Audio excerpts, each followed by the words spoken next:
Capítulo 3. La forma cinematográfica. 1. El animal y la constelación.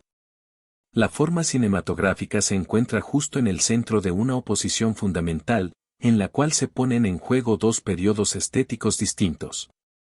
Por un lado, tenemos la serie de principios y reglas encaminadas a la perfecta economía de los elementos en el arte, lo que se podría llamar un régimen orgánico de la forma, caracterizado por la imitación de las relaciones compositivas de un organismo viviente.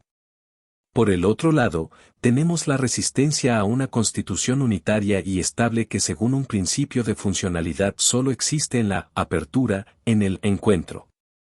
La forma moderna muestra un potencial sin límites para sintetizar temporalmente elementos heterogéneos, separados en el tiempo y el espacio. Se trata de la imitación de un organismo, pero en este caso es el organismo que se ha vuelto fuera. Se podría llamar régimen inorgánico de la forma al momento que precede a la instauración de este modelo.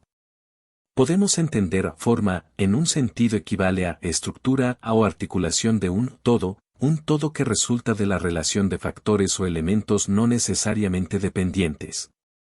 Una forma será cualquier totalidad perceptible o imaginable que exhiba o manifieste relaciones de partes, puntos, incluso de cualidades o aspectos dentro de la totalidad.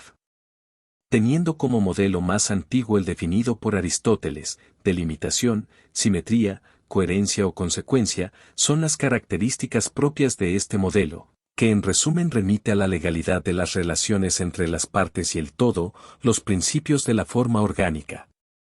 Es, pues, necesario que las fábulas bien construidas no comiencen por cualquier punto ni terminen en otro cualquiera, sino que se atengan a las normas dichas.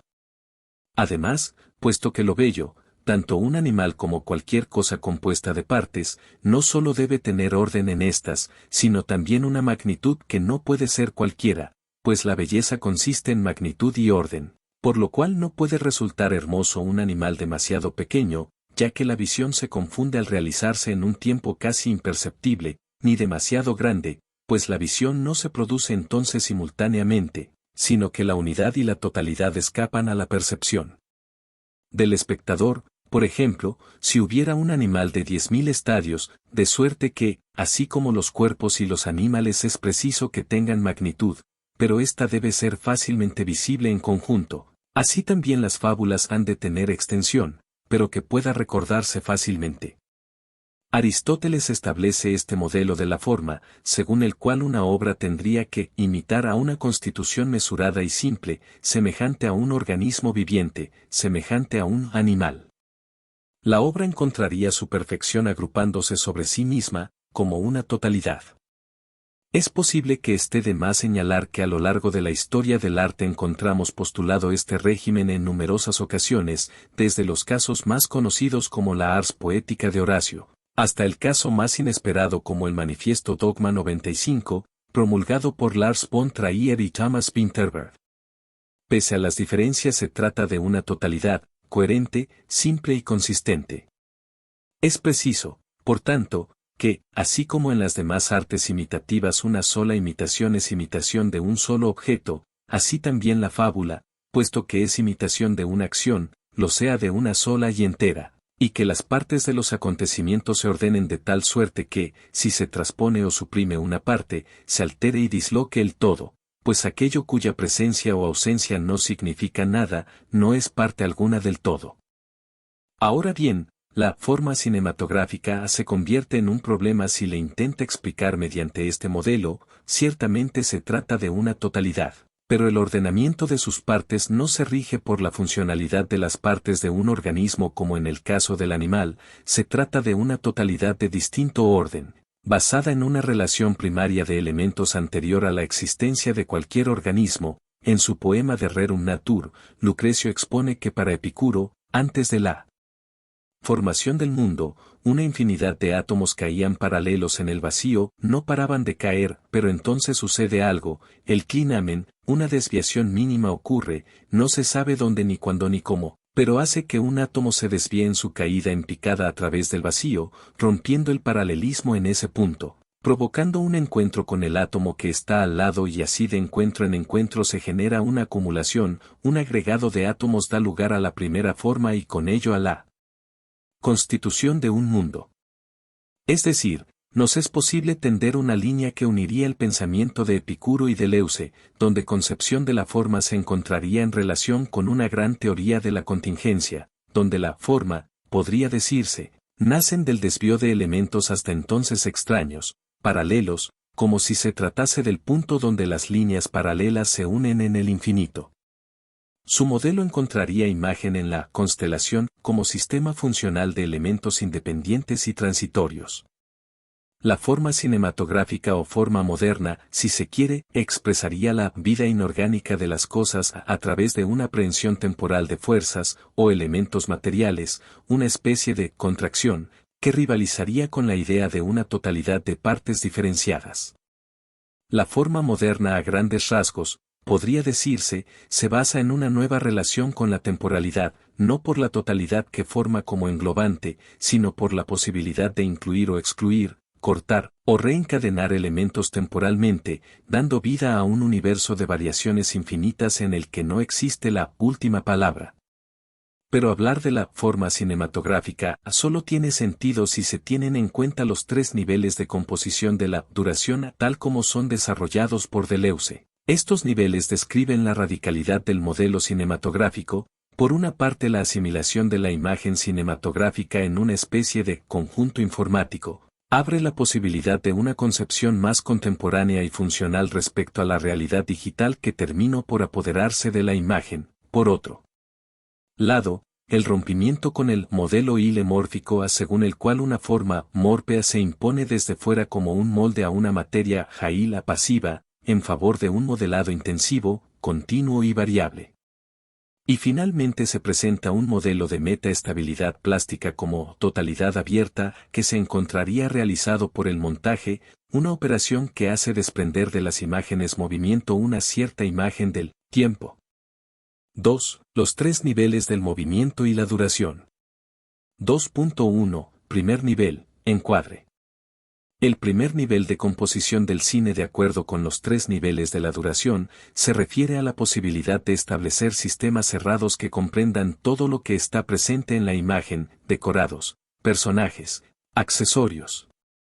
Si bien el encuadre es un término conocido y utilizado en toda producción audiovisual actualmente, la mayor parte de los estudios dedicados a su análisis terminan por asimilarlo como parte elemental de un lenguaje, llamado lenguaje fílmico o audiovisual. Esta intención está presente desde autores como Jacobson o Pasolini, pero para Deleuze, esta asimilación no es necesaria, porque el cuadro tiene un análogo, estará más bien del lado de un sistema informático que no de uno lingüístico.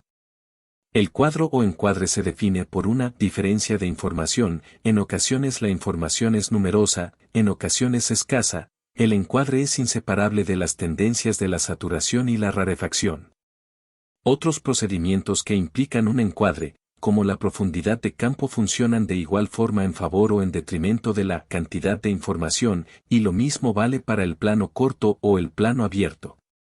En uno o en otro caso la imagen se vuelve tan visible como legible, pero en un sentido preciso, si en una imagen vemos muy pocas cosas es porque no sabemos leerla bien, y evaluamos con la misma incorrección la rarefacción como la saturación.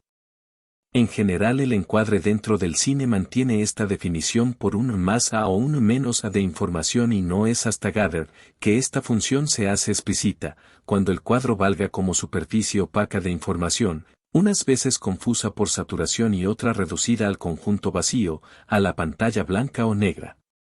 Cada gran director implementa en el encuadre funciones o composiciones distintas en función de una concepción espacial o dinámica de las partes de un conjunto. Esta es una de las razones por las que Deleuze diría que los grandes directores piensan como los filósofos o los científicos, pero a través de imágenes. Eisenstein, Dreyer, Wiene, Lang y hasta Lars von Trier conciben el encuadre de manera distinta, según principios geométricos, matemáticos, lumínicos, etc.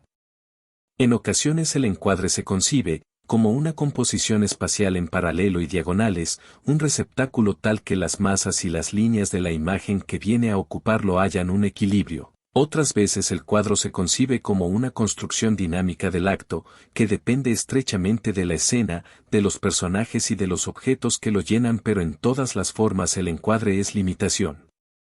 Y cada autor tiene alguna afinidad pro un cierto tipo de encuadre. Por ejemplo, Dreyer prefiere el plano corto, en la medida que Wong Kar-wai prefiere el plano medio. Para Murnau, Burton o Lynch, las partes del conjunto valen solo como partes intensivas y el propio conjunto es una mezcla que pasa por todas las partes, por todos los grados de sombra y luz. Ahora bien, el conjunto no se divide en partes sino que cambia cada vez de naturaleza, no es ni lo divisible ni lo indivisible, sino lo divisual.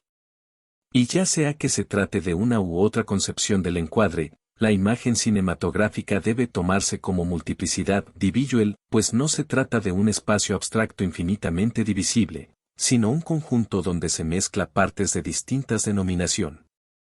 Ya en Bergson existía esta distinción entre multiplicidades, unas basadas en la exterioridad de partes yuxtapuestas y las multiplicidades verdaderas definidas porque su variación implicaba un cambio de naturaleza. Dice Deleuze, una multiplicidad no se define por sus elementos ni por un centro de unificación o compresión. Se define por el número de sus dimensiones, no se divide, no pierde o no gana ninguna dimensión sin cambiar de naturaleza. Por otro lado, el encuadre está relacionado con un grado de angulación, con la función de un ángulo, pues el mismo es un sistema óptico que remite a un punto de vista sobre el conjunto de las partes. Puede tratarse de puntos de vista insólitos, extraordinarios, picados, contrapicados, cenitales, a ras de suelo, de tal forma que en ocasiones el ángulo del encuadre deja fuera cualquier función narrativa, lo que quizás vengan a confirmar que la imagen visual tiene una función legible más allá de su fusión visible. Otro aspecto del encuadre que termina siendo determinante es el fuera de campo, que lejos de definirse por la coincidencia entre dos cuadros visuales o sonoros, remite a lo que no se oye ni se ve, y sin embargo está perfectamente presente. Lo que generaría una comprensión más amplia del encuadre, más allá de aislar un sistema, el encuadre puede considerarse como el caché móvil, con arreglo al cual todo conjunto se prolonga en un conjunto no homogéneo más vasto con el cual se comunica, tal como lo consideraba Bazin. Todo encuadre determina un fuera de campo. En el sentido que la posibilidad de división o limitación de la materia significa que las partes del conjunto pueden subdividirse en otros subconjuntos, o que el conjunto formado sea ya un subconjunto propio de otro conjunto más vasto, como si se tratase de un hilo que enlaza el vaso de agua azucarada al sistema solar. Tenemos pues, que encuadrado un conjunto, y por lo tanto visto, siempre hay un conjunto más grande o bien otro con el cual el primero forma una más grande y que a su vez puede ser visto, con la condición de que suscite un nuevo fuera de campo, etc. El conjunto de todos estos conjuntos forma una continuidad, el universo. Pero no se trata de uno todo, aunque tenga cierta relación indirecta con él. No es que la noción de todo esté desprovista de sentido, pero el todo no es un conjunto, ni tiene partes. El todo se trata más bien de aquello que fuerza a todo conjunto a abrirse. El todo es, por consiguiente, como el hilo que atraviesa los conjuntos dando a cada uno la posibilidad, necesariamente realizada de comunicarse con otro, al infinito. El todo remite al tiempo o incluso al espíritu más bien que a la materia o al espacio. El fuera de campo funciona en dos sentidos, uno relativo, mediante el cual un sistema cerrado remite en el espacio a un conjunto que no se ve y que puede ser visto suscitando otro conjunto no visto, al infinito. Y un aspecto absoluto por el cual el sistema cerrado se abre a una duración inmanente al todo del universo. De manera similar al doble sistema de referencias de la imagen-movimiento, uno vuelto hacia la totalidad de imágenes y el otro hacia la reagrupación constante de todas ellas según un centro de indeterminación. La primera función añade espacio al espacio, lo no visto del espacio a lo visto, cuando más desciende la duración en el sistema como una araña, mejor realiza el fuera de campo su otra función, que es introducir en el sistema, nunca perfectamente cerrado, lo transespacial y lo espiritual. Siempre hay un fuera de campo, incluso la imagen más cerrada siempre cumple con su doble función. Finalmente se diría el cuadro o encuadre puede considerarse en función de los datos que él transmite a los espectadores, es informático, saturado o rarificado, geométrico o físico. Y determina un fuera de campo, bien sea en la forma de un conjunto más vasto que prolonga o en el sentido de un todo que lo integra. 2.2. Segundo nivel, guión técnico. El segundo nivel de la duración es correspondiente a los movimientos de cámara o movimientos determinados del plano, el guión técnico es la determinación del plano, y el plano, la determinación del movimiento que se establece en el sistema cerrado. Por un lado se trata de la modificación en las relaciones entre las partes y por el otro, supone el corte móvil de un todo cuyo cambio expresa. El plano de esta forma contaría con una doble cara, como relación de partes y afección del todo. Al igual que el encuadre, el plano se halla bajo una doble referencia, un aspecto absoluto y uno relativo, en uno los personajes se mueven y modifican las posiciones respectivas del conjunto, en el otro, la cámara pasa de un conjunto a otro modificando la posición respectiva de los conjuntos. En ambos casos se expresa un cambio en el todo, en la duración, este todo no se contenta nunca con ser elíptico, o narrativo, aunque pueda serlo, el plano, sea el que fuere, tiene siempre estos dos aspectos, produce modificaciones de posición relativa en un conjunto o conjuntos, y expresa cambios absolutos en un todo o en el todo. El plano no es nada menos que el movimiento en su doble aspecto, intermediario entre el encuadre y el montaje, se encarga de continuar con la conversión o la circulación de un aspecto al otro. Divide y subdivide la duración según los objetos que componen el conjunto, reúne los conjuntos en una sola y misma duración, no cesa de dividir la duración en subduración que a su vez son heteróclitas, y de reunir a estas en una duración inmanente al todo del universo. Actuando a manera de una conciencia que no somos nosotros, los espectadores, no el protagonista, es la cámara, el plano, o la conciencia cinematográfica. Traza un movimiento que hace que las cosas entre las cuales se establecen no cesen de reunirse en un todo, y el todo, de dividirse entre las cosas. Al igual que en la operación de encuadre, ciertos tipos de movimientos son la marca personal de un autor, lo que caracteriza un film o toda una trayectoria. Por ejemplo, la obra de P.T. Anderson es tan inseparable del paneo como el plano secuencia de Truffaut o Cuarón. Estos movimientos se relacionan en algunos autores con la manera de concebir el todo de un film. El ejemplo para Deleuze está en Hitchcock, en los créditos de North by Northwest 1959 que muestran como una forma principal, geométrica, se involucra en toda la cinta, precursando el accidentado discurrir del falso George Kaplan. Pero también puede ser que un gran movimiento se descompone en movimientos relativos, en formas locales vueltas hacia las posiciones respectivas de las partes de un conjunto. El ejemplo estaría en Gathered y las formas circulares de Alphaville 1965 que van progresivamente volviéndose a la elipse, según avanza el film. Ya sea que se trate del movimiento que se establece entre las partes de un conjunto en un cuadro o del movimiento que expresa el todo de un film o una obra entera. Estamos tratando con el mismo movimiento y este movimiento no es más que el plano.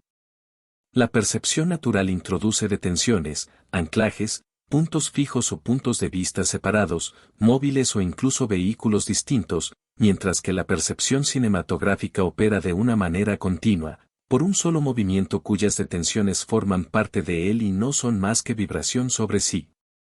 En otras palabras, lo propio de la imagen movimiento cinematográfica es extraer de los vehículos o de los móviles en movimientos que constituyen su sustancia común o extraer de los movimientos la movilidad que constituye su esencia. Se trata de aquello de lo que Bergson creía incapaz al cinematógrafo, alcanzar el movimiento extraído de los cuerpos o los móviles.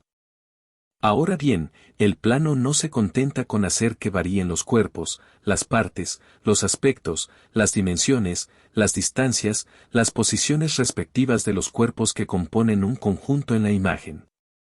El expresar la duración de un todo que cambia, es decir, abre consigo una dimensión temporal, que sirve para diferenciar completamente la imagen cinematográfica de la fotográfica, que supondría más bien una especie de moldeado, un corte inmóvil en el que el supuesto molde organiza las fuerzas internas de la cosa de tal manera que en un instante determinado alcanzan un estado de equilibrio.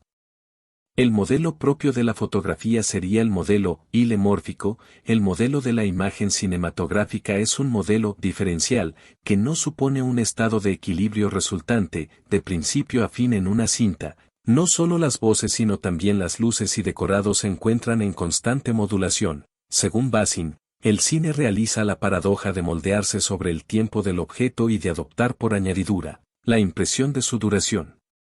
Fue Gilbert Samanon, profesor de Deleuze, quien dirigiera una crítica directa al hilemorfismo, aludiendo a que éste presupone un principio de individuación abstracto, anterior y exterior al individuo que pretende informar, y que por consiguiente hablaría en todos los casos de un individuo unitario, indivisible, idéntico, como en el caso de la imagen fotográfica, imposibilitando de principio el pensar su devenir. Al ser estable, Simondon contrapone el concepto de metaestabilidad, aduciendo que la individuación implicaría una relación constituyente y un reemplazo del molde por la modulación que presenta la forma como interacción continua de fuerzas y materiales. Deleuze retomaría esta discusión en diversas ocasiones para plantear la individuación a través de un campo preindividual de constitución, como una ligazón allí donde una diferencia de problemática se resuelve actualizándose. En sus orígenes el plano estaba definido por un punto de vista espacial, único, que tomaba una perspectiva total sobre un conjunto invariable. En este caso el movimiento no se encontraba liberado de los elementos en cuadro, los personajes o las cosas, por lo que era imposible que Bergson pudiera otorgar más crédito al cine. En esas primeras producciones, el todo se confundía con el móvil, lo recorría pasando de un plano espacial a otro, pero no hay, pues, estrictamente hablando, cambio ni duración. La movilidad de la cámara ayudaría a superar este estado y a liberar el movimiento de los móviles, personas o cosas. Con el adelanto de los medios técnicos se hizo posible obtener una pura movilidad, extraída de los movimientos de los personajes. Pero ya en la imagen fija tendencia hacia algo más, como dice Bergson, aunque esto no lo haya observado en el cine, las cosas nunca se definen por su estado primitivo, sino por la tendencia que se esconde en ese estado. El doble aspecto del plano se puede traducir en una tendencia hacia la unidad y la modulación. La unidad o conjunto metaestable varía según la multiplicidad que contenga, pero no por ello será menos la unidad de esa multiplicidad correlativa. En este sentido el plano corresponde con la unidad. Y le es propia esa dimensión temporal que engloba los elementos que le conforman.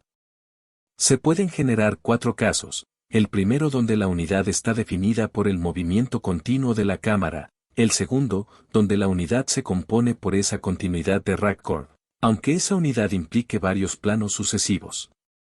En el tercer caso encontramos ante un plano de larga duración fija o móvil, plano secuencia con profundidad de campo, y el cuarto caso es la secuencia de planos, el cual remite a un primer plano que pasó por diversos encuadres. En todos estos sentidos, el plano presenta realmente una unidad. Es una unidad de movimiento, y con este carácter comprende una multiplicidad correlativa que no lo contradice.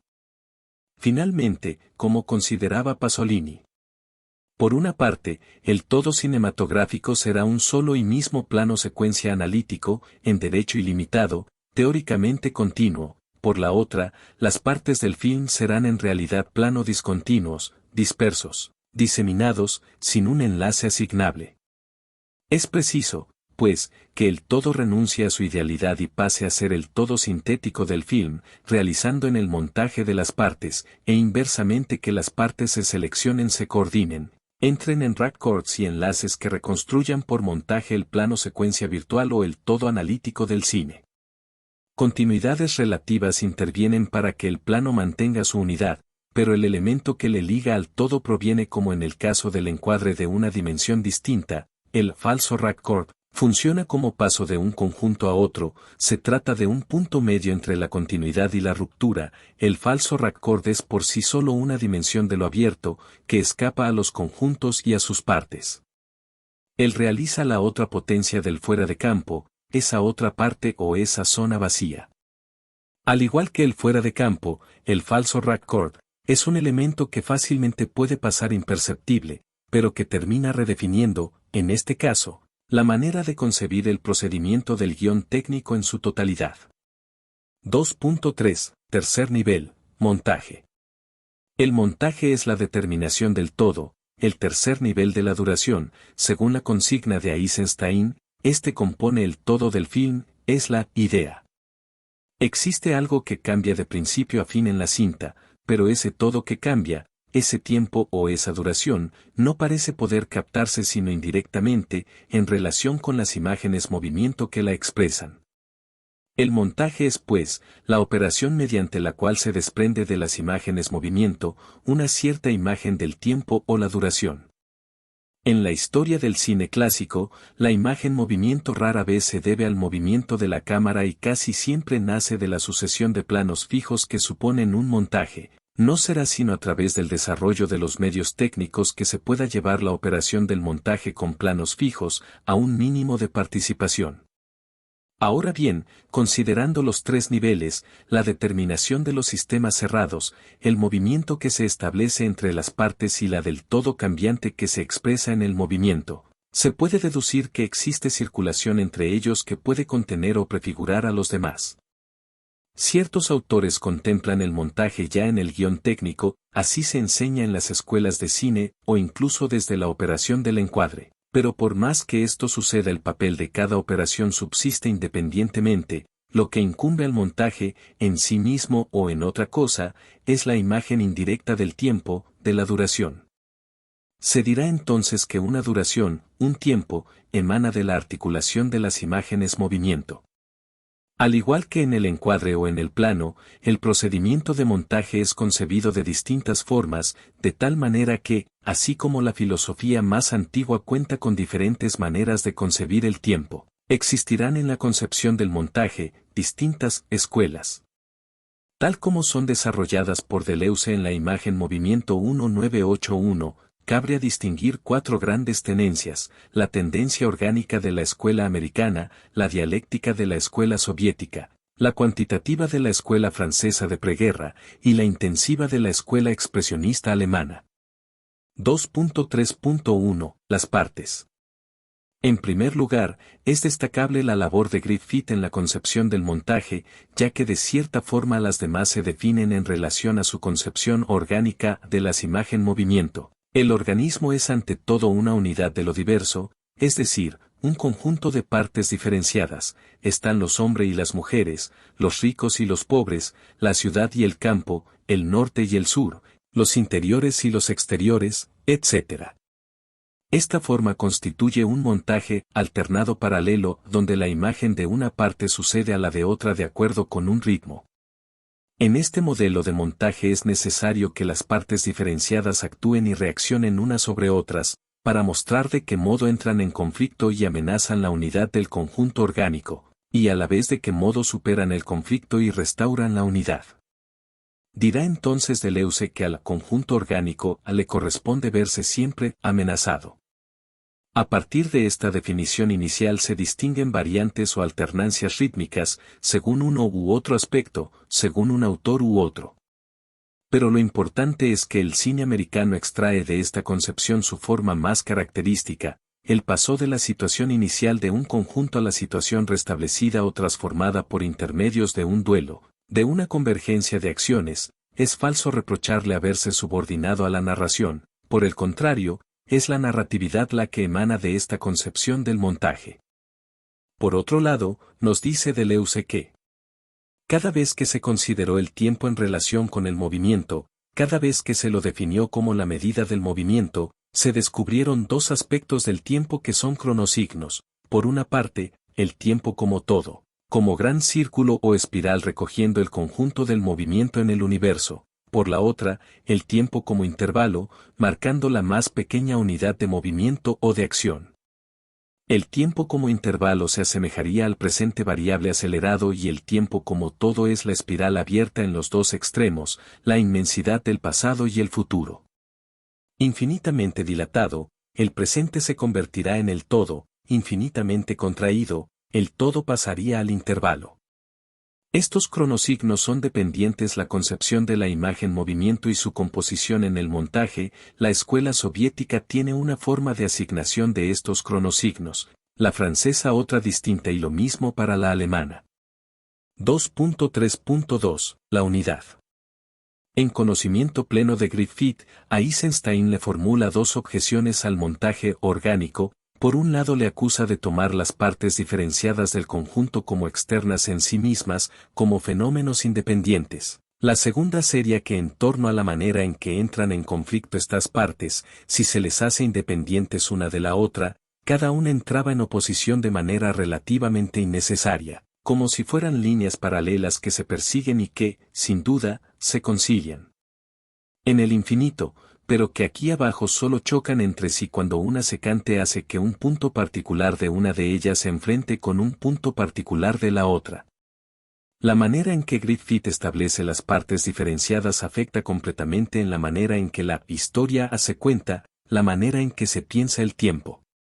En el fondo considera Deleuze que aquello que Eisenstein reprocha a Griffith es haberse formulado una concepción puramente empírica del organismo, sin ley de génesis ni de crecimiento. Es decir, haber concebido su unidad de una manera puramente extrínseca, como unidad de reagrupamiento, de ensamblado de partes, yuxtapuestas, y no como unidad de producción, célula que produce sus propias partes por división, por diferenciación. Eisenstein dirá que la imagen movimiento es célula de montaje y no simple elemento de montaje. En resumen, el montaje de oposición sustituye al montaje paralelo, bajo la ley dialéctica del uno que se divide para formar la unidad nueva más elaborada. El acorazado Potemkin 1925 supone el caso más ejemplar del montaje de oposición dialéctica en la obra de Eisenstein. En Eisenstein, el intervalo, el presente variable ha pasado a ser el salto cualitativo que alcanza la potencia elevada del instante. En cuanto al todo como inmensidad, ya no es una totalidad de reunión que subsume partes independientes con la única condición de que existan las unas para las otras, es una totalidad concreta o existente, en la que las partes se producen una por la otra en su conjunto.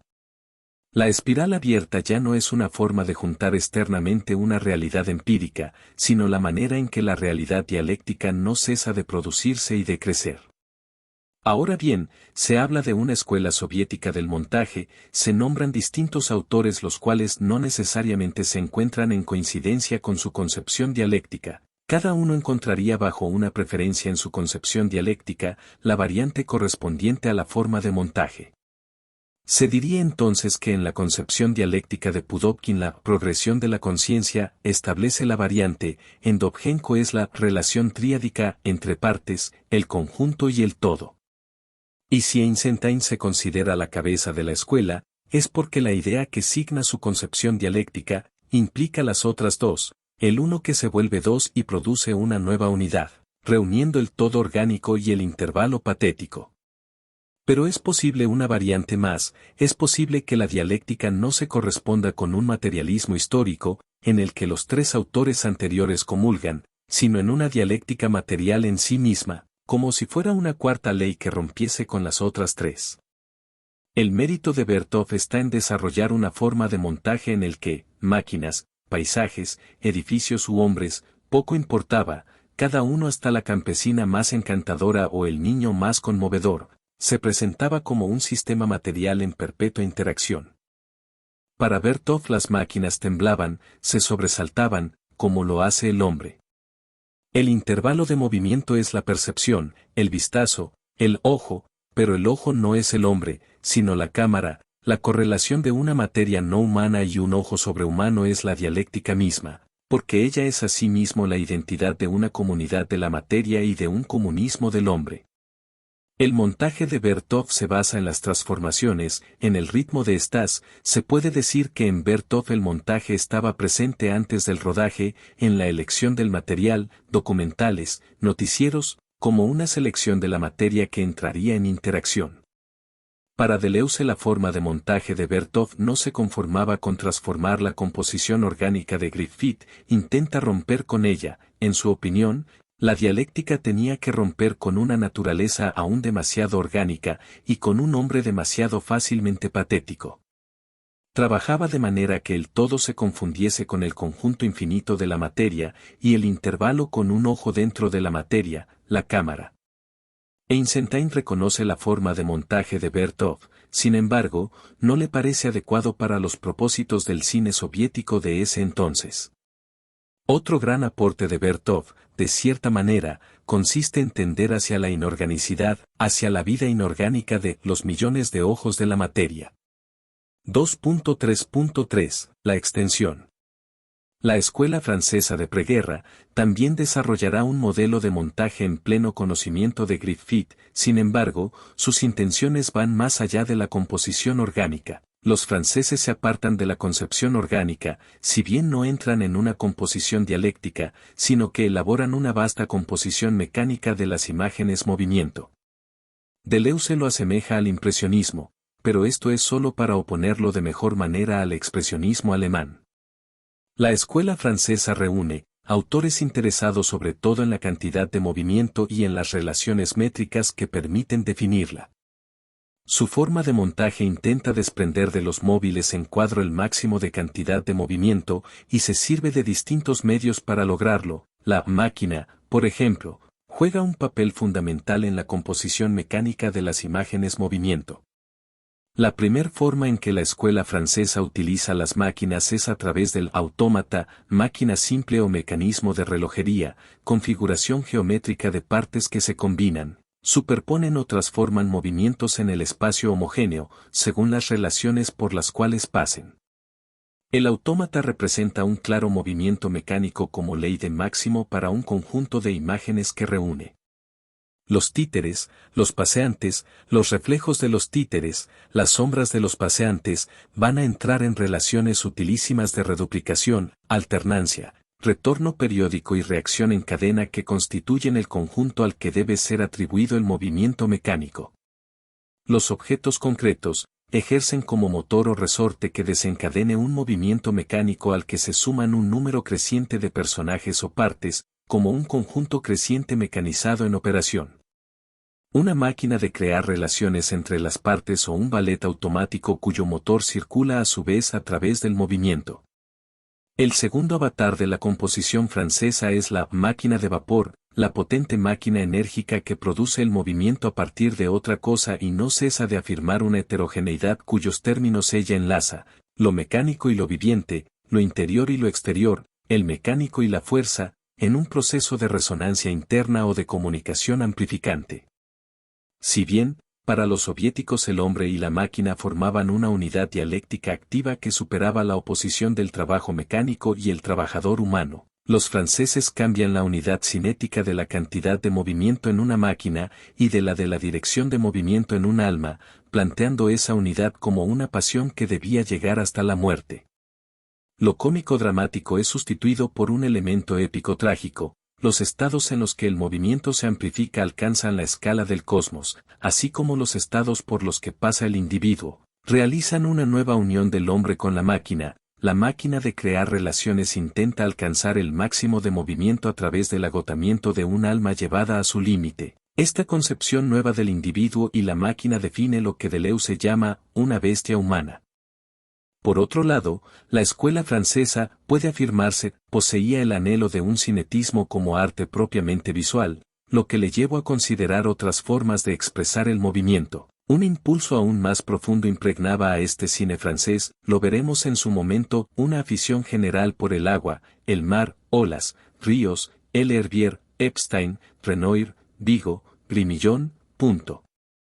No por ello renuncia a la mecánica, esta liberación del agua responde a encontrar en ella una forma de lo que no tiene consistencia orgánica.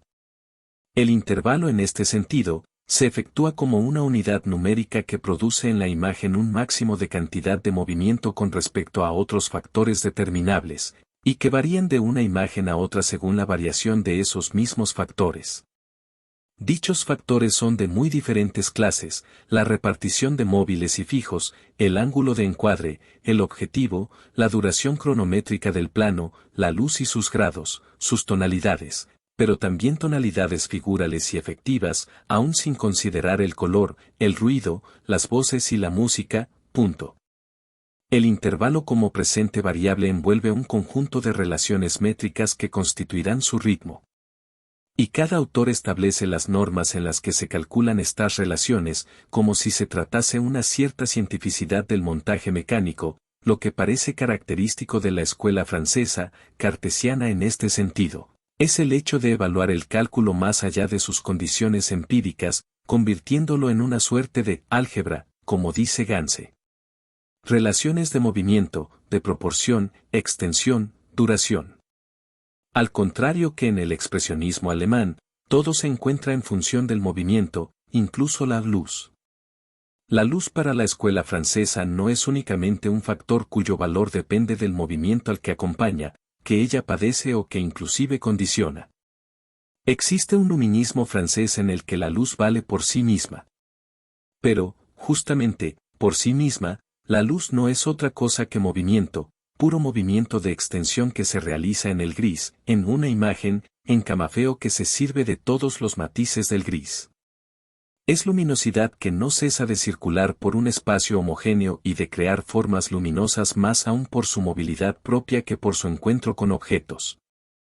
Ahora bien, el referente absoluto para este máximo de movimiento, la espiral como tal, remitirá a una cantidad de movimiento en el todo del universo. Por una parte, el plano se vuelve hacia conjuntos encuadrados e introduce entre sus elementos un máximo de movimiento relativo, intervalo, por otra, se vuelve hacia un todo cambiante, cuyo cambio se expresa en un máximo absoluto de movimiento, espiral, punto.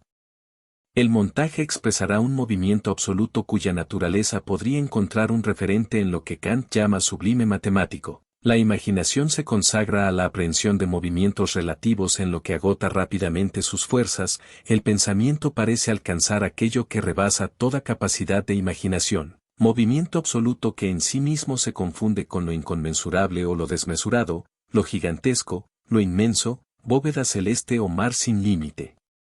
Este es el segundo aspecto del tiempo, ya no un intervalo como presente variable, sino el todo fundamentalmente abierto, como inmensidad del futuro y del pasado. En la escuela francesa se establece un dualismo entre los dos aspectos del tiempo, el movimiento relativo es de la materia, y describe los conjuntos que es posible distinguir en ella o conectar con la imaginación, mientras que el movimiento absoluto es del espíritu y expresa el carácter psíquico del todo que cambia. Tanto es así que no se pasa de uno al otro utilizando unidades de medida, por grandes o pequeñas que sean, sino solamente alcanzando algo desmesurado, un demasiado o exceso con respecto a toda medida y que no puede ser sino concebido por un alma pensante. Así el dualismo francés mantiene la diferencia entre lo espiritual y lo material, al tiempo que muestra la complementariedad entre ambos. Por una parte, multiplica el máximo relativo de cantidad de movimiento posible, pero por la otra, constituye bajo estas condiciones el máximo absoluto de la cantidad de movimiento en relación con un alma independiente que envuelve y precede a los cuerpos. Para Deleuze, fue Abel Gance quien proporcionó este espiritualismo y este dualismo al cine francés. En suma, lo que la escuela francesa intenta con Gance es un cine de lo sublime. Un montaje matemático espiritual. 2.3.4 La intensidad. A la escuela impresionista francesa, se le puede oponer la escuela expresionista alemana, que por así decirlo, responde ese anhelo por el máximo de movimiento a francés, con un y más luz. En el expresionismo alemán se hace presente la identidad de la imagen-movimiento y la imagen-luz. El movimiento se libera al servicio de la luz, para hacerla centellar, explotar. Si la luz era hasta ahora un inmenso movimiento de extensión, en el expresionismo se presenta como un poderoso movimiento de intensidad, como el movimiento intensivo por excelencia. La luz y la sombra entran en un intenso combate. La luz se opone a las tinieblas como una fuerza igualmente infinita sin la cual no podría manifestarse. Ya no se trata de un dualismo, ni una dialéctica, menos aún de una totalidad orgánica. La imagen visual se divide y tal como dice Valéry, la luz supone de sombra una lúgubre mitad. No solo se trata de una forma de composición del encuadre, es una matriz de montaje. El intervalo se presenta como aquello que aprehende la magnitud o el grado luminoso en relación con la oscuridad. El enfrentamiento de las dos fuerzas es envolver una relación con la oscuridad como negación igual a cero, en función de la cual ella se define como intensidad, cantidad intensiva. El intervalo, es como movimiento intensivo es inseparable de una caída, aún virtual, que expresa solamente esa distancia a cero del grado de luz. La luz no tiene más que una caída ideal, pero el día, por su parte, tiene una caída real. Esta es la aventura del alma individual, bruscamente atrapada por un agujero negro, y entonces la luz como grado, lo blanco, y el cero, lo negro, entran en relaciones concretas de contraste o mezcla. Finalmente, el intervalo no será más que un fluido contraste. El expresionismo rompía con el principio de composición orgánica. Lo que el expresionismo invoca no es la clara mecánica de la cantidad de movimiento en el sólido o el fluido, sino una oscura vida cenagosa en la que hunde todas las cosas, bien sea desmesuradas por las sombras, bien sumergidas en las brumas. Se trataba de afirmar la vida no orgánica de las cosas, una vida terrible que ignora la sabiduría y los límites del organismo. Tal es el primer principio del expresionismo, válido para la naturaleza entera, es decir, para el espíritu inconsciente perdido en las tinieblas, luz opaca, lumen opactatum. Desde este punto de vista, las sustancias naturales y los productos artificiales no se diferencian. La vida se liberaba del organismo. Lo que se opone a lo orgánico no es lo mecánico, sino lo vital como poderosa germinalidad preorgánica, común a lo animado y a lo inanimado, a una materia que se alza hasta la vida y a una vida no orgánica que se expande por toda la materia.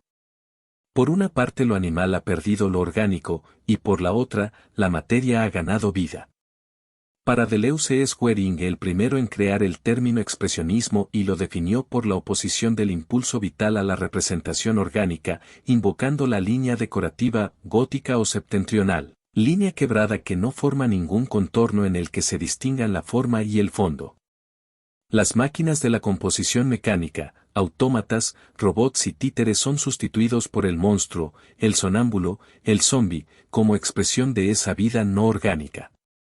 Lo mismo sucede con el espacio. La geometría no pierde sus derechos, pero se trata de una geometría gótica que construye el espacio en vez de describirlo. Es una violenta geometría perspectivita que opera por proyecciones y playas de sombras con perspectivas oblicuas. Ángulos agudos, triángulos afilados, reemplazan las líneas curvas o rectangulares, diagonales y contradiagonales reemplazan al círculo y a la esfera. Hasta el color se libera en favor de esa vida inorgánica. Los procedimientos de tornasol, reverberación, centelló, destello, halo, fluorescencia, fosforescencia cobran una función de intensificación. Es como si la intensidad finita reencontrase ahora, en la cumbre de su propia intensificación, un destello del infinito del que se había partido. El espíritu no había dejado a la naturaleza, animaba toda la vida no orgánica, pero solo puede describirse y reencontrarse en ella como el espíritu del mal abrazando a la naturaleza entera. Para los grandes coloristas, Murnau, Lang, Stroheim, el color es lo único que queda cuando la sensación se ha vuelto profundamente intensa. Ahora bien, el expresionismo alemán comprendería como segundo aspecto del tiempo un exceso cercano al sublime matemático de la escuela francesa. Kant distinguía dos especies de sublime, matemático y dinámico, lo inmenso y lo poderoso, lo desmesurado y lo informe. Ambos tenían la propiedad de deshacer la composición orgánica, una desbordándola, la otra quebrándola. El expresionismo alemán entiende la totalidad del tiempo según un poder intensivo que revienta, por así decirlo, la forma orgánica. En lo sublime dinámico, es la intensidad la que se eleva a una potencia tal que ciega o aniquila a nuestro ser orgánico, lo deja aterrorizado, pero suscita una facultad pensante por la cual nos sentimos superiores a aquello que no aniquila, para descubrir en nosotros un espíritu supraorgánico que domina toda la vida orgánica de las cosas. Entonces ya no tenemos más miedo, pues sabemos que nuestra destinación espiritual es lisa y llanamente invencible. La relación que se le puede atribuir al expresionismo respecto del romanticismo existe tan solo de manera ambigua, pues lo que el expresionismo está intentando no se trata de una reconciliación de la naturaleza y el espíritu. En la historia que nos cuenta el expresionismo desde el punto de vista de lo sublime dinámico, la vida no orgánica de las cosas culmina en el fuego que nos abraza y abraza a toda la naturaleza, actuando como el espíritu del mal o de las tinieblas, pero por el último sacrificio que suscita en nosotros, libera en nuestra alma una vida no psicológica del espíritu que no pertenece ni a la naturaleza ni a nuestra individualidad orgánica. En el fondo, el expresionismo no concibe en principio más que el todo de un universo espiritual engendrando sus propias formas abstractas, sus seres de luz. El expresionismo deja fuera el caos del hombre y de la naturaleza. O más bien nos dice que no hay y no habrá sino caos si no alcanzamos ese universo espiritual del que con frecuencia duda, a menudo el fuego del caos vence, o se nos anuncia que vencerá aún por un largo tiempo. No se deja de remitir a un mundo desbordado de los límites y formas reconocibles en el que los seres ahí creados no dejan de actualizar la potencia de una vida no orgánica. El todo se ha vuelto la intensificación propiamente infinita que se ha desprendido de todos los grados, que ha pasado por el fuego, pero solo para romper sus ataduras sensibles con lo material, lo orgánico y lo humano, soltarse de todos los estados del pasado y descubrir así la forma abstracta del porvenir. Como se mencionaría estas 4 escuelas de montaje, si bien se quiere, estas 4 tradiciones cinematográficas, el fondo solo reflejan las grandes visiones de cineastas con sus prácticas concretas. La variedad práctica y teórica de las concepciones de la imagen-movimiento es algo que de ellas puede deducirse, sería estúpido decir que una de estas prácticas teóricas es mejor que la otra o que representa un progreso. Progresos técnicos ha habido en cada una de las direcciones y ellos las suponen en lugar de determinarlas, punto. Bien se trate del montaje orgánico activo del cine americano, el dialéctico del cine soviético, el montaje cuantitativo psíquico de la escuela francesa o el montaje intensivo espiritual del expresionismo alemán. El carácter general del montaje es el poner la imagen cinematográfica en relación con el todo, con el tiempo concebido como lo abierto. El advenimiento del cine moderno se acompañó de nuevas formas de utilizar el montaje como herramienta de pensamiento, en la mayoría de los casos relegando su función causal hacia formas cada vez más asociativas. Uno de los casos sobresalientes es Chris Marker, considerado uno de los creadores que más experimentó a través de su obra con distintas formas de montaje.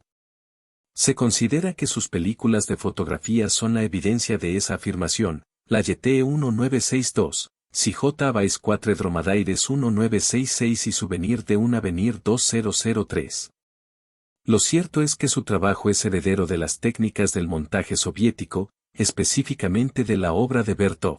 Ambos comparten en términos estrictamente formales el mismo principio de partir de elementos dispersos en su origen.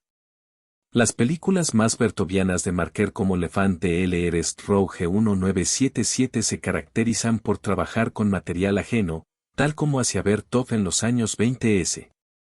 El procedimiento no es, como parece evidente, el ordenar las imágenes y establecer una continuidad temporal, como es normal en el cine de ficción, sino el de saltar en el tiempo y el espacio para establecer una continuidad entre proposiciones, como es común en el documental expositivo.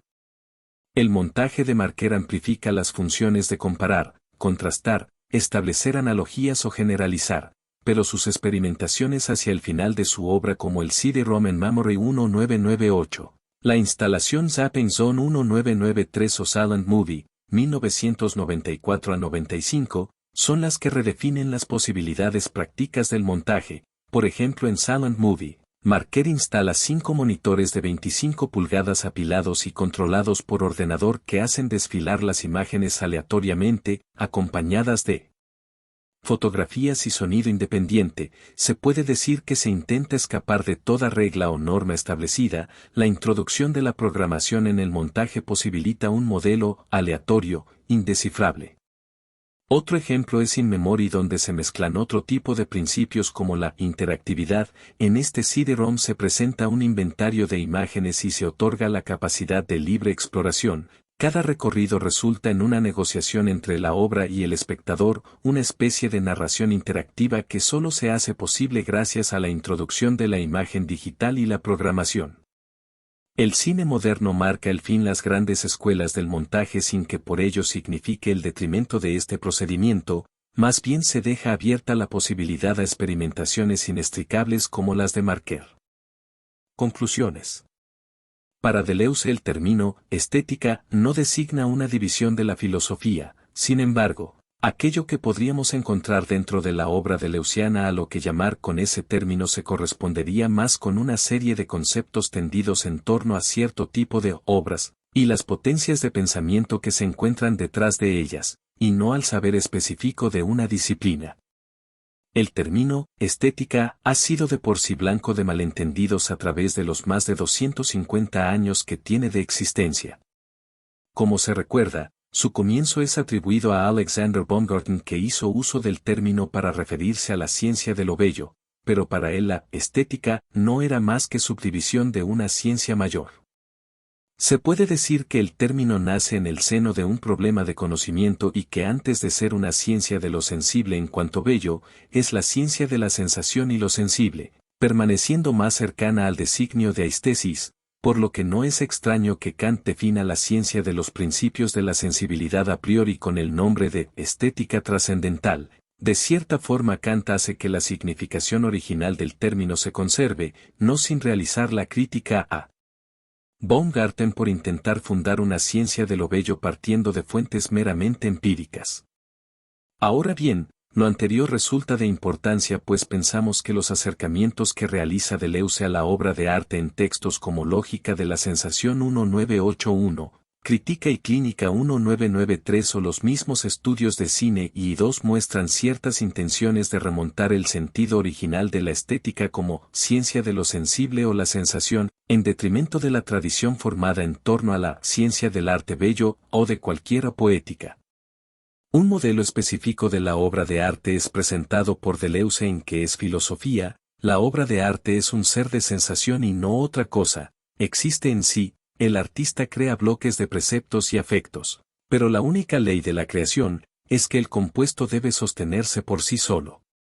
Es decir, que aquello a lo que llamamos obra de arte tiene la característica de persistir en virtud de una ley propia de unidad, de una forma específica de subsumir sus partes según una técnica de ensamblaje. Sin embargo, como Deleuze afirmaría sobre la figura en la lógica de la sensación, se corre el riesgo de que ésta devenga el elemento de una historia, según una relación externa de semejanza o la relación de esta figura con otras circundantes, es decir que, este modelo de autonomía de la obra corre el riesgo de caer en una función representativa. En términos simples el modelo representativo se establece a partir de estas dos relaciones, primero, la obra como imitación de una acción, segundo, la obra como acción de representar, por un lado, el encadenamiento o sistema de acciones consecutivas y por el otro, el agrupamiento de partes que se ordenan según un modelo definido, en este caso el agrupamiento funcional de las partes del organismo. Para un franqueamiento real de este modelo representativo, donde la obra se contempla primordialmente bajo la potencia del modelo orgánico, se requiere de la destrucción de esta organicidad, y deshacer esta organicidad latente es para Deleuze la verdadera autonomía de la obra o la figura en los términos planteados en la lógica de la sensación. Se trataría de llevar el caos al espacio representativo, donde la obra funcione bajo potencias distintas, no humanas, no organizadas, no orgánicas. Como se presenta en la pintura antes de pintar, la tela, el lienzo, se encuentra siempre sobrepoblado de datos figurativos y clichés que el pintor deberá deshacer. En el caso del cine sucede de la misma forma, solo con la diferencia de que estos datos figurativos se presentan como los últimos vestigios de la percepción natural y el esquema sensorio-motor que organiza el mundo sensible según la percepción humana. La tarea del cine, la pintura y el arte en general se encuentra en despoblar el espacio perceptivo de lo que ya ocupa siempre de entrada la pantalla o el lienzo. La labor del cineasta es una especie de purificación, en su caso la purificación de la imagen, pues en el cine, aun con su relativa breve historia, siempre existe un excedente de elementos que resulta imposible para los realizadores asimilar y controlar. Se podría decir que los estudios de cine y I2 nos presentan esos casos en los que los cineastas han triunfado frente a toda esa inmensidad sensible. Deshacer la organicidad, esa semejanza con el organismo viviente, no es otra cosa que hacer justicia a lo sensible, un sensible que se resiste al imperio de los datos figurativos, los pintores, músicos, escritores y cineastas que se vuelven de interés para Deleuze se caracterizan por mostrar en su obra una potencia de lo sensible que excede su régimen normalizado. Podríamos afirmar que el problema estético se presentaría de esta forma para el filósofo francés, como una contienda constante entre las potencias de lo sensible presentes en el arte y su normalización en formas o circuitos cada vez más estandarizados. Ahora bien, solo con miras a la anterior problemática es que cobra sentido lo planteado en esta investigación, aquello que llamamos modelo cinematográfico. Es una forma de entre tantas para introducirse en el pensamiento deleuziano relativo a la sensibilidad y arte.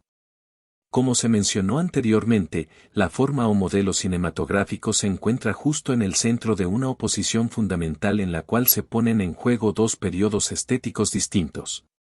Por un lado tendríamos la serie de principios y reglas encaminadas a la perfecta economía de los elementos en el arte, periodo caracterizado por la imitación de las relaciones compositivas de un organismo viviente.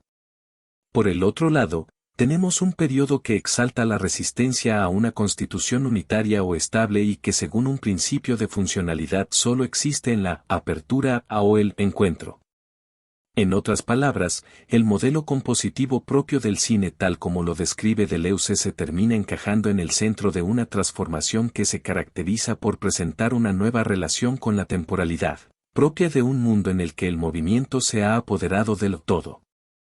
Y pensamos que es solo en el desarrollo de los tres niveles elementales del cine en relación con este todo, que el modelo en cuestión queda definido al tiempo que un conjunto de cualidades aseguran y describen su funcionalidad.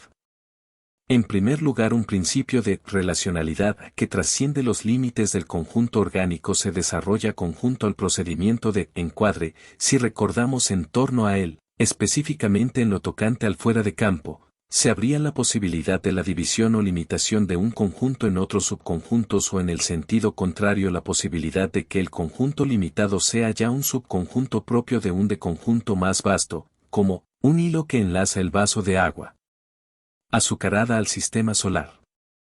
El todo se muestra en el procedimiento de encuadre como el hilo que atraviesa los conjuntos dando a cada uno la posibilidad, necesariamente de relacionarse con otros. Existiendo así límites móviles que actúan según una función relativa en la cual un conjunto cerrado suscita otro conjunto o una función absoluta según la cual el conjunto se encuentra abierto siempre a una duración, inmanente al todo del universo. Lo que no significa otra cosa que la apertura a una dimensión temporal y la conversión de la obra, en este caso fílmica en otros casos plástica, de un objeto como sensible particular en una temporalidad presta a ser experimentada. Lo que convierte al cine en un arte de experimentación o participación antes que un arte de contemplación. Ahora bien, lo interesante reside en cómo esta característica nacida en el cine es reconocible en otro tipo de producción artística. La apertura de una dimensión temporal necesariamente transforma las reglas de creación y recepción del arte. Por ejemplo, los artistas actualmente se preocupan cada vez más en incluir activamente al público en su obra y con ello desdibujar la línea entre la creación y la exposición. En 1990, Philippe Parreño y otros dos artistas se mudan a la Galería AIR en París donde permanecen algún tiempo con solo los artículos necesarios. Durante ese tiempo montan un taller a la vista de todos y donde los visitantes tenían la posibilidad de colaborar. Como parte de esa misma obra y con la ayuda de la cineasta Marion Bernock se va creando un guión a partir de la interacción espontánea de los visitantes en lo que se podría denominar una película en tiempo real. Y junto a esta, otro sinfín de obras del mismo tipo precedidas por nombres como Carsten Haller, Vanessa Belcroft, Félix González Torres, Ridke Tirabanija, Jorge Pardo, Gabriel Orozco o Liam Gellek, muestran no solo que el público puede ser coautor de la obra, sino que principalmente la apertura temporal posibilita que la creación de la obra y su exposición se lleven a cabo en un mismo momento. Contrariamente a la forma clásica que comportaba un mundo duradero y perdurable, la forma moderna puede solo existir durante un periodo de tiempo determinado. Como segunda característica tendríamos la metaestabilidad, que asegura a la composición una unidad de distinto orden, formando canales perceptivos que nos permiten apreciar como unidad un conjunto de elementos heterogéneos. Describe Deleuze la doble función del plano de tal manera que pueda traducirse en una tendencia hacia la unidad y la modulación. Es decir, la unidad o conjunto metaestable varía según la multiplicidad que contenga, pero no por ello será menor la unidad de esa multiplicidad correlativa. Al conjunto metaestable le es propia esa dimensión temporal que engloba los elementos que le conforman, una unidad o composición variable que comprende en todo momento una multiplicidad que no le contradice. El ejemplo más próximo dentro de la tradición cinematográfica será el plano secuencia, cuya característica fundamental es presentar como unidad una serie variante de elementos prehendidos según un eje temporal, es decir, una prehensión temporal de fuerzas o una contracción que rivaliza con la idea de una totalidad de partes diferenciadas. Al cine le es propio este tránsito de la concepción de la totalidad de componentes armonizantes en función de un principio estructural hacia un modelo compositivo de la totalidad fuera de cualquier principio armonizante, como la coherencia o consecuencia, sin restar por ello unidad al conjunto modulante. Según la descripción deleuziana, esta propiedad metaestable se desprende de la concepción de una totalidad abierta que se encontraría realizada en todos los casos por el procedimiento de montaje. Pero lo cierto es que existen otros dos factores que contribuyen, por un lado la asimilación previa de la imagen cinematográfica al conjunto informático, es decir, la traducción de cualquier modificación del encuadre y el plano en un más o menos de información, por el otro, el rompimiento consecuente con el modelo ilemórfico según el cual una morpe se impone desde fuera como un molde a una jail pasiva, el cual correspondería más a la fotografía que al cine, en favor de un modelado continuo. Esta cualidad metaestable dota al cine de la posibilidad infinita de asimilar o discriminar elementos, de encadenar, recortar o reencadenar imágenes, y más aún de crear relaciones inexistentes entre ellas dentro de una totalidad inmanente, como lo muestran ejemplarmente Eisenstein o Kuleshov, desde el marquer más bertoviano hasta el marquer de in memory, sin adentrarse en las posibilidades que la programación y la implementación de algoritmos trae consigo a este procedimiento fílmico una vez que los medios tecnológicos involucran la imagen digital. De igual forma que la relacionalidad, el conjunto metaestable es apreciable en obras de naturaleza distinta al audiovisual. Por ejemplo, en 1991 Damien Hirst presentó en An Out of Love su famosa instalación de mariposas, pintura, ceniceros y cigarrillos. La obra consistía en instalar lienzos de un color sólido alrededor de mesas con ceniceros y cajones que servían de contenedor para numerosos capullos de mariposa. A lo largo de la habitación además se disponía de agua azucarada y flores. Lo que Hirst podía prever es que los visitantes interactuarían con las mariposas, alterando así la atmósfera en la que éstas se desarrollarían, pero lo que no podía prever era la manera en la que las alteraciones sucederían. La mejor manera de describir la obra de Hirst es una serie de relaciones y encuentros aleatorios. Por un lado, la relación de los visitantes con el espacio y las mariposas. Por otro, las mariposas con el espacio y los visitantes. Al final los lienzos con mariposas se convertirían en una de las obras más emblemáticas de Hirst, pero lo importante en An Out of Love no serían las pinturas. Lo realmente destacable sería cómo esos materiales e interacciones de tan distinta naturaleza nos resultan perceptibles como una unidad, es decir, cómo esos elementos heterogéneos son prendidos a través de un eje temporal de tal forma que aun implicando el factor aleatorio resultan en un conjunto apreciable como totalidad. Pensamos de esta manera que existiría una predilección hacia conjunto metaestable no solo por parte del audiovisual en general sino por parte de todo arte que trabaje con cierto margen temporal, ya sea que se trate de ocuparlo como el caso del performance o de apropiarse del espacio por un cierto tiempo como en el caso de la instalación. En conclusión, la forma o modelo cinematográfico no solo presenta los términos en los que Deleuze trata el problema estético y ese debatir constante entre la organicidad y su franqueamiento. Este modelo es el aporte del cine al pensamiento y al arte. Si bien la teoría cinematográfica deleuziana es aplicable para todo arte que trabaje con imágenes movimiento, el audiovisual en general, sus posibilidades teóricas van más allá de lo meramente fílmico y hacen posible la exploración y acercamiento a otro tipo de obras que claramente se encontrarían vinculadas con las cualidades funcionales del cine. Es ahí donde pensamos que reside la verdadera importancia y futuro especulativo de la teoría cinematográfica realizada por Deleuze. Comentarios finales. En un comienzo esta investigación planteaba como objetivo base desarrollar la relación particular entre el proyecto filosófico deleuziano y el cine.